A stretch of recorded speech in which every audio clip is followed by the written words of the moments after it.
ਇਸ ਡਿਕਟੇਸ਼ਨ ਦਾ ਪੰਜਾਬੀ ਦਾ link description box ਵਿੱਚ ਹੈ।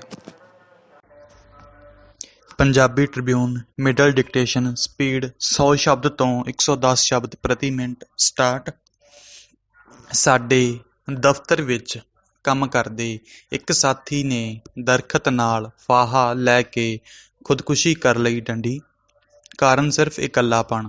ਡੰਡੀ ਜਦੋਂ ਨੌਕਰੀ ਕਰਦਾ ਸੀ ਤਾਂ ਘਰੇ ਵੀ ਕੰਮ ਕਰਦਾ ਸੀ ਅਤੇ ਰੋਜ਼ ਸਵੇਰੇ 7 ਵਜੇ ਤੋਂ 9 ਵਜੇ ਤੀਕ ਕਿਤੇ ਹੋਰ ਥਾਂ ਵੀ ਕੰਮ ਕਰਦਾ ਸੀ। ਡੰਡੀ ਬਸ ਉਹਨੇ ਨੌਕਰੀ ਕਰਨ ਤੀਕ ਪੈਸੇ ਕਮਾਏ ਅਤੇ ਸੇਵਾ ਮੁਕਤੀ ਤੋਂ ਬਾਅਦ ਪੈਨਸ਼ਨ ਵੀ ਲਈ। ਡੰਡੀ ਇਸ ਦੌਰਾਨ ਉਹ ਕਦੇ ਵੀ ਦੋਸਤਾਂ ਨਾਲ ਨਾ ਤਾਂ ਸਾਂਝ ਪਾ ਕੇ ਦੋਸਤ ਬਣਾ ਸਕਿਆ ਅਤੇ ਨਾ ਹੀ ਕੋਈ ਦੁੱਖ ਸੁੱਖ ਫੋਲ ਸਕਿਆ। ਡੰਡੀ ਪੈਰਾਚੇਂਜ ਸਰਕਾਰੀ ਨੌਕਰੀ ਵਿੱਚ ਆਉਣ ਤੋਂ ਪਹਿਲਾਂ ਮੈਂ ਦਿੱਲੀ ਦੇ ਇੱਕ ਅਖਬਾਰ ਵਿੱਚ 2 ਸਾਲ ਡੈਸਕ 'ਤੇ ਕੰਮ ਕੀਤਾ ਸੀ। ਡੰਡੀ ਪ੍ਰੂਫ ਰੀਡਿੰਗ ਵੀ ਕੀਤੀ ਅਤੇ ਪੱਤਰਕਾਰੀ ਵੀ ਸਿੱਖੀ। ਡੰਡੀ ਪਿੰਡੋਂ 20 ਸਾਲ ਦੀ ਉਮਰ ਵਿੱਚ ਦਿੱਲੀ ਆਇਆ ਸਾਂ। ਡੰਡੀ ਉਦੋਂ ਕੇਵਲ ਪ੍ਰੈਪ ਪ੍ਰੀ ਯੂਨੀਵਰਸਿਟੀ ਕੀਤੀ ਸੀ। ਡੰਡੀ ਇਸ ਦੌਰਾਨ ਮੇਰਾ ਮੇਲ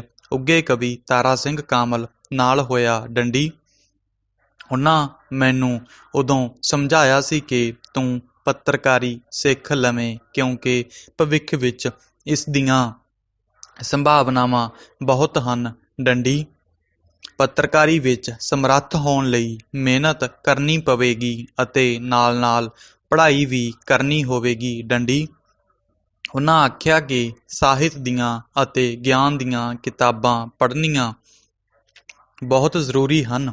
ਡੰਡੀ ਚੰਗਾ ਸਾਹਿਤ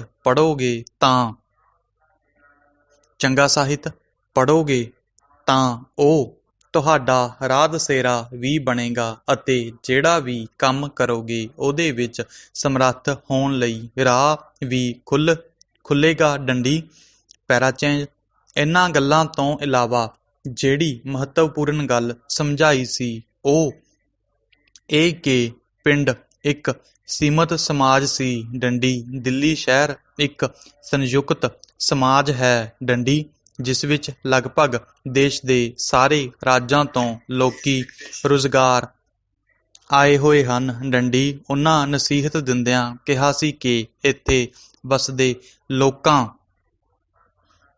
ਵਿੱਚ ਵਿਚਰ ਕੇ ਹੀ ਬਹੁਤ ਕੁਝ ਸਿੱਖਣ ਨੂੰ ਮਿਲਦਾ ਹੈ। ਡੰਡੀ ਕਿਉਂਕਿ ਜ਼ਿੰਦਗੀ ਲੋਕਾਂ ਵਿੱਚੋਂ ਲੱਭਦੀ ਹੈ, ਬਹੁਤ ਕੁਝ ਸਿਖਾਉਂਦੀ ਹੈ ਅਤੇ ਤੁਹਾਨੂੰ ਰਾਹ 'ਤੇ ਤੋਰਦੀ ਹੈ ਅਤੇ ਜ਼ਿੰਦਗੀ ਵਿੱਚ ਸਫਲਤਾ ਬਖਸ਼ਦੀ ਹੈ। ਡੰਡੀ ਕਾਮਲ ਹੁਰਾਂ ਦੀਆਂ ਗੱਲਾਂ ਨੂੰ ਮੰਨਦਿਆਂ ਮੈਂ ਆਪਣਾ ਜ਼ਿੰਦਗੀ ਦਾ ਸਫ਼ਰ ਸ਼ੁਰੂ ਕੀਤਾ ਅਤੇ ਨੌਕਰੀ ਵੀ ਸਫਲਤਾ ਨਾਲ ਪੂਰੀ ਕੀਤੀ। ਡੰਡੀ ਉਹਨਾਂ ਦੀਆਂ ਆਖੀਆਂ ਗੱਲਾਂ ਮੇਰੀ ਜ਼ਿੰਦਗੀ ਵਿੱਚ ਹਮੇਸ਼ਾ ਕੰਮ ਆਈਆਂ। ਡੰਡੀ ਪੈਰਾਚੇਂਜ ਦਫ਼ਤਰ ਦੇ ਉਸ ਸਾਥੀ ਨੇ ਪੈਨਸ਼ਨ ਲਵਾਉਣ ਤੋਂ ਦਫ਼ਤਰ ਨੂੰ ਨਾਂਹ ਕਰ ਦਿੱਤੀ ਸੀ ਪਰ ਮੈਂ ਜ਼ਬਰਦਸਤੀ ਉਹਨੂੰ ਪੈਨਸ਼ਨ ਲਵਾਈ ਸੀ। ਡੰਡੀ ਮੈਂ ਉਹਨੂੰ ਸਲਾਹ ਦਿੱਤੀ ਸੀ ਕਿ ਤੇਰੀਆਂ 3 ਬੇਟੀਆਂ ਹਨ। ਡੰਡੀ ਤੂੰ ਤਿੰਨੇ ਹੀ ਵਿਆਹ ਦਿੱਤੀਆਂ ਹਨ। ਡੰਡੀ ਤੂੰ ਹੁਣ ਸੇਵਾ ਮੁਕਤ ਹੋਵੇਂਗਾ ਤਾਂ ਗਾਹੇ ਬਗਾਹੇ ਉਹ ਤੇਰੇ ਕੋਲੋਂ ਪੈਸੇ ਮੰਗਦੀਆਂ ਰਹਿਣਗੀਆਂ ਅਤੇ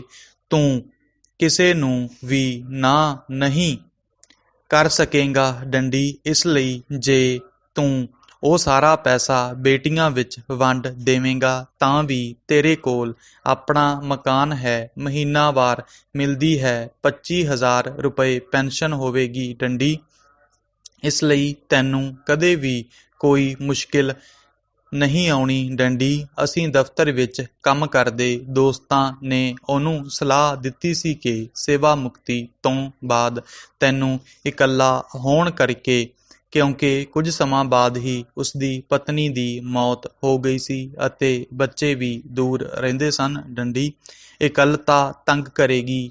ਡੰਡੀ ਇਸ ਲਈ ਤੂੰ ਆਪਣੇ ਆਲੇ ਦੁਆਲੇ ਰਹਿੰਦੇ ਜਾਣਕਾਰ ਬੰਦਿਆਂ ਅਤੇ ਆਪਣੇ ਦਫ਼ਤਰ ਵਿੱਚ ਕੰਮ ਕਰਦੇ ਰਹੇ ਸਾਥੀਆਂ ਨਾਲ ਮੇਲ ਜੋਲ ਰੱਖਿਆ ਕਰ।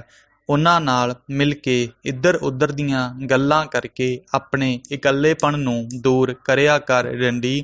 ਪਰ ਉਹ ਆਪਣਾ ਸੁਭਾਅ ਨਾ ਬਦਲ ਸਕਿਆ ਅਤੇ ਲੋਕਾਂ ਵਿੱਚ ਆਪਣੇ ਦਫ਼ਤਰ ਦੇ ਸਾਥੀਆਂ ਵਿੱਚ ਵਿਚਰਨ ਦੀ ਆਦਤ ਨਾ ਪਾ ਸਕਿਆ ਡੰਡੀ। ਪੈਰਾਚੇਂਜ ਕਰੋਨਾ ਦੇ ਦੌਰ ਵਿੱਚ ਵੀ ਇਕੱਲਤਾ ਦਾ ਹੋਰ ਵੀ ਬੁਰੀ ਤਰ੍ਹਾਂ ਸ਼ਿਕਾਰ ਬਣ ਗਿਆ ਡੰਡੀ। ਸਾਰਾ ਦਿਨ ਇਕੱਲਿਆਂ ਘਰ ਵਿੱਚ ਪਿਆ ਰਹਿਣਾ, ਟੈਲੀਵਿਜ਼ਨ ਦੇਖਦੇ ਰਹਿਣਾ, ਕਰੋਨਾ ਦੀਆਂ ਖ਼ਬਰਾਂ ਸੁਣ ਸੁਣ ਕੇ ਉਹ ਹੋਰ ਵੀ ਢਹਿੰਦੀਆਂ ਕਲਾਂ ਵਿੱਚ ਚਲਾ ਗਿਆ ਡੰਡੀ। ਇੱਕ ਦਿਨ ਉਹਨੇ ਕਿਸੇ ਨੂੰ ਆਖਿਆ ਕਿ ਉਹ ਬਿਰਧ ਆਸ਼ਰਮ ਵਿੱਚ ਜਾਣਾ ਚਾਹੁੰਦਾ ਹੈ, ਪਰ ਅੰਮ੍ਰਿਤਸਰ ਵਿੱਚ ਨਹੀਂ, ਕਿਤੇ ਦੂਰ ਦੁਰਾਡੇ ਡੰਡੀ। ਕਿਸੇ ਨੇ ਉਸਨੂੰ ਚੰਡੀਗੜ੍ਹ ਦੇ ਕਿਸੇ ਬਿਰਧ ਆਸ਼ਰਮ ਦਾ ਫ਼ੋਨ ਨੰਬਰ ਦਿੱਤਾ, ਪਰ ਕਰੋਨਾ ਦੌਰ ਕਰਕੇ ਬਿਰਧ ਆਸ਼ਰਮ ਵਾਲਿਆਂ ਨੇ ਸਪਸ਼ਟ ਨਾਂਹ ਕਰ ਦਿੱਤੀ ਡੰਡੀ। ਇਸ ਨਾਂਹ ਨੇ ਉਸਨੂੰ ਹੋਰ ਵੀ ਨਿਰਾਸ਼ ਕਰ ਦਿੱਤਾ ਡੰਡੀ। ਇਸੇ ਨਿਰਾਸ਼ਾ ਕਾਰਨ ਉਹ ਕਈ ਦਿਨ ਘਰ ਤੋਂ ਬਾਹਰ ਨਹੀਂ ਨਿਕਲਿਆ।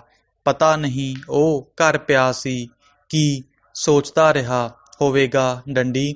ਉਹ ਫਿਰ ਇੱਕ ਦਿਨ ਆਪਣੇ ਭਰਾ ਨੂੰ ਇਹ ਆਖ ਕੇ ਕਿ ਉਹ ਜ਼ਰਾ ਬਾਜ਼ਾਰ ਚੱਲਿਆ ਹੈ ਤੇ ਛੇਤੀ ਪਰਤ ਆਵੇਗਾ, ਸਾਈਕਲ ਲੈ ਕੇ ਚਲਾ ਗਿਆ ਡੰਡੀ। ਪੈਰਾਚੇਂਜ ਉਹ ਸ਼ਾਮ ਤੱਕ ਘਰ ਨਹੀਂ ਪਰਤਿਆ ਡੰਡੀ। ਭਰਾ ਫ਼ੋਨ ਕਰਦਾ ਰਿਹਾ ਤੇ ਉਹ ਮੈਂ ਆ ਰਿਹਾ ਹਾਂ, ਰਾਹ ਵਿੱਚ ਹੀ ਹਾਂ ਕਹਿੰਦਾ ਰਿਹਾ ਡੰਡੀ। ਰਾਤ ਗੂੜੀ ਹੋ ਗਈ ਸੀ ਪਰ ਉਹ ਘਰ ਨਹੀਂ ਪਹੁੰਚਿਆ ਡੰਡੀ। ਉਸਦਾ ਮੋਬਾਈਲ ਵੀ ਬੰਦ ਹੋ ਗਿਆ ਡੰਡੀ। ਕਿਸੇ ਨੇ ਅਗਲੇ ਦਿਨ ਉਹਦੇ ਭਰਾ ਨੂੰ ਦੱਸਿਆ ਕਿ ਉਸਨੇ ਬਾਜ਼ਾਰ ਵਿੱਚ ਇੱਕ ਦੁਕਾਨ ਤੋਂ ਰੱਸੀ ਖਰੀਦੀ ਸੀ ਡੰਡੀ। ਅਗਲੇ ਦਿਨ ਕਿਸੇ ਨੇ ਸੜਕ ਕਿਨਾਰੇ ਇੱਕ ਦਰਖਤ 'ਤੇ ਉਸਦੀ ਲਾਸ਼ ਉੱਪਰਲੇ ਟਾਹਣੇ ਤੋਂ ਲਟਕਦੀ ਵੇਖੀ ਸੀ ਡੰਡੀ। ਦਰਖਤ ਨਾਲ ਉਸਦਾ ਸਾਈਕਲ ਖੜ੍ਹਾ ਸੀ ਡੰਡੀ। ਉਹਨੇ ਪੁਲਿਸ ਨੂੰ ਸੂਚਿਤ ਕੀਤਾ ਅਤੇ ਪੁਲਿਸ ਨੇ ਲਾਸ਼ ਥੱਲੇ ਲਾ ਕੇ ਉਹਦੀ ਜੇਬ ਦੀ ਤਲਾਸ਼ੀ ਲਈ ਡੰਡੀ।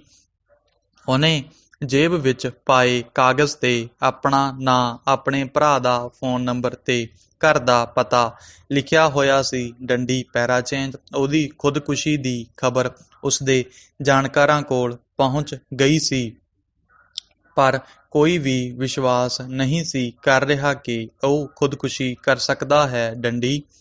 ਉਹ ਭਾਵੇਂ ਹਰ ਇੱਕ ਨਾਲ ਹੱਸ ਕੇ ਗੱਲ ਕਰਦਾ ਸੀ, ਪਰ ਕਦੇ ਵੀ ਕਿਸੇ ਕੋਲ ਬਹਿ ਕੇ ਉਸਨੇ ਦਿਲ ਦੀ ਗੱਲ ਨਹੀਂ ਸੀ ਖੋਲ੍ਹੀ ਡੰਡੀ। ਪੈਰਾਚੇਂਜ ਜਿਹੜੇ ਉਹਦੇ ਬਹੁਤ ਨੇੜੇ ਰਹੇ, ਉਹ ਬਸ ਇੱਕੋ ਗੱਲ ਕਰ ਰਹੇ ਸਨ ਕਿ ਉਹਨੂੰ ਬਹੁਤ ਵਾਰ ਆਖਿਆ ਸੀ, ਪੈਸੇ ਹੀ ਤੇਰੇ ਕੰਮ ਨਹੀਂ ਆਉਣੇ। ਕਿਸੇ ਘੜੀ ਦਫ਼ਤਰ ਦੇ ਸਾਥੀਆਂ ਨਾਲ, ਆਂਢੀਆਂ ਗੁਆਂਢੀਆਂ ਨਾਲ ਬਹਿ ਕੇ ਦਿਲ ਦੀਆਂ ਗੱਲਾਂ ਕਰਿਆ ਕਰ, ਇਕੱਲੇਪਣ ਨੂੰ ਦੂਰ ਕਰਿਆ ਕਰ, ਲੋਕਾਂ ਵਿੱਚ ਵਿਚਰਿਆ ਕਰ, ਕਿਉਂਕਿ ਲੋਕਾਂ ਵਿੱਚ ਵਿਚਰ ਕੇ ਹੀ ਜ਼ਿੰਦਗੀ ਲੱਭਦੀ ਹੈ।